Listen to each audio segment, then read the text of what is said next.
পুলিশের সাবেক আইজিপি বেনজির আহমেদের গুলশানের ডুপ্লেক্স ফ্ল্যাটে থাকা তার পরিবারের ব্যবহৃত জিনিসপত্র নিলামে তোলা হচ্ছে।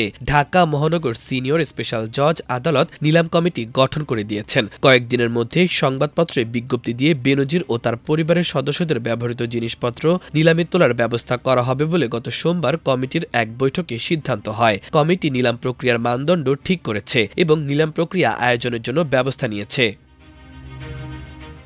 ইতোমধ্যে সম্পদের জব্দ তালিকা তৈরি করা হয়েছে। তালিকায় সম্পদ বিবরণী তৈরি করতে গিয়ে নিলাম কমিটির সদস্যরা অবাক হয়েছেন। তারা বিশ্বাসই করতে পারেননি একজন প্রজাতন্ত্রের কর্মকর্তা ক্ষমতার অপব্যবহার করে দুর্নীতির মহোৎসব করবেন। দুদক ইতোমধ্যে শতাধিক কোটি টাকার অবৈধ সম্পদ অর্জনের অভিযোগে বেনজিরের বিরুদ্ধে মামলা করেছে।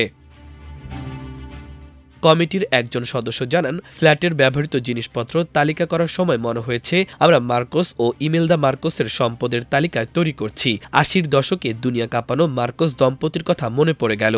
ইমেলদা মার্কোসের জুতা, ব্যবহৃত পোশাক, অন্য সামগ্রী ও প্রসাধনের মুখরোচক সংবাদ ওই সময় আলোচিত ছিল। এ যেন বেনজির দম্পতির সঙ্গে ফিলিপাইনের মার্কোস দম্পতির রাশিজাতকের মিল। ওই সদস্য আরও জানান, বেনজিরের এই আলিশান ফ্ল্যাটে জব্দ তালিকায় ২৪৬টি আইটেমের মধ্যে কয়েকটি বিষয় উল্লেখ করলেই পুরো চিত্র পাওয়া যাবে। শুধু একটি ভবনের ফ্ল্যাটে পাওয়া তাদের ব্যবহৃত সামগ্রীর মধ্যে রয়েছে শার্ট ১২২টি, প্যান্ট ২৬৬টি, ৩০টি ব্লেজার, ৮টি স্যুট, টি শার্ট ৭২২টি, পাঞ্জাবি ২২৪টি, পাজামা ৪৭টি, স্যান্ডেল ৮৮ জোড়া, কেটস ৩৫ জোড়া, জুতা ৩৮ জোড়া, শাড়ি ৪৯৪টি, three piece ২৫০ set, salwar kameez ৪৯৬টি, ব্লাউজ ৬৫টি, জামা ২১২টি, জ্যাকেট ৫৬টি, বেডশিট ১০৯টি, লেডিস ভ্যানিটি ব্যাগ ৭৫টি, লেডিস টপস ৬২২টি, সোয়েটার পুরুষ ১১টি, লেডিস ৩৪টি, লেডিস প্যান্ট ৩৫৫টি, লেডিস টি শার্ট ২৮টি, নাইট ড্রেস ৫৮টি, ওড়না ৩৪৭টি, শাল চাদর ৮৯টি, শীতের জামা ১৩২টি, লেহেঙ্গা ১৬টি, সানগ্লাস ৩৪টি, ট্রাউজার ৬৭টি।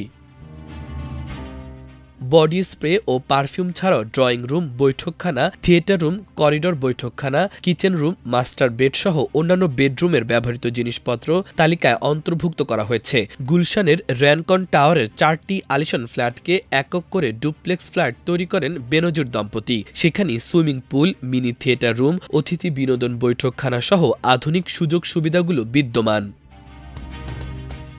অনুসন্ধান টিম জানিয়েছে, পুরো ফ্ল্যাটে ১৯টি ফ্রিজ রয়েছে, এসি রয়েছে, সব মিলিয়ে ১০০ টন। সুইমিং পুলে ব্যবহৃত আধুনিক সুযোগ সুবিধা সহ বিভিন্ন ইলেকট্রনিক সামগ্রী রয়েছে ফ্ল্যাটে। ফ্ল্যাটের খাট, dressing table, dining table, sofa, chair, আলমারি, ওয়ার্ড্রোব সহ মূল্যবান সামগ্রী নিলামের বাইরে রাখা হয়েছে। এইগুলোর বিষয়ে পরবর্তী সময়ে আদালতের নির্দেশনা অনুযায়ী ব্যবস্থা নেওয়া হবে।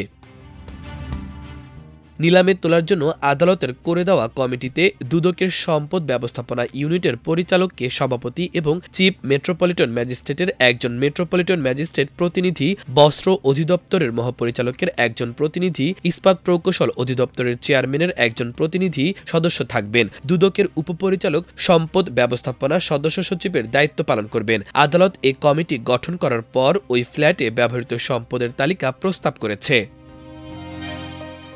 আওয়ামী লীগ সরকার দেশ থেকে পালিয়ে যাওয়ার আগেই ২০২৪ সালের ৪ মে মিথ্যা ঘোষণায় নতুন পাসপোর্ট বানিয়ে বেনজির আহমেদ তার স্ত্রী, কন্যাদের নিয়ে গোপনে দেশ ছাড়েন। দুদকের তদন্ত টিম ও নিলাম কমিটির সদস্যদের মতে, বেনজির দম্পতি গোপনে পালিয়ে যাওয়ার সময় ব্যাগ ভর্তি স্বর্ণালংকার, টাকা ও বৈদেশিক মুদ্রা নিয়ে গেছেন। ইতোমধ্যে দুদক ১১,৩৪,৫০,০০০ টাকা পাচারের অভিযোগে বেনজিরের বিরুদ্ধে মামলা করেছে।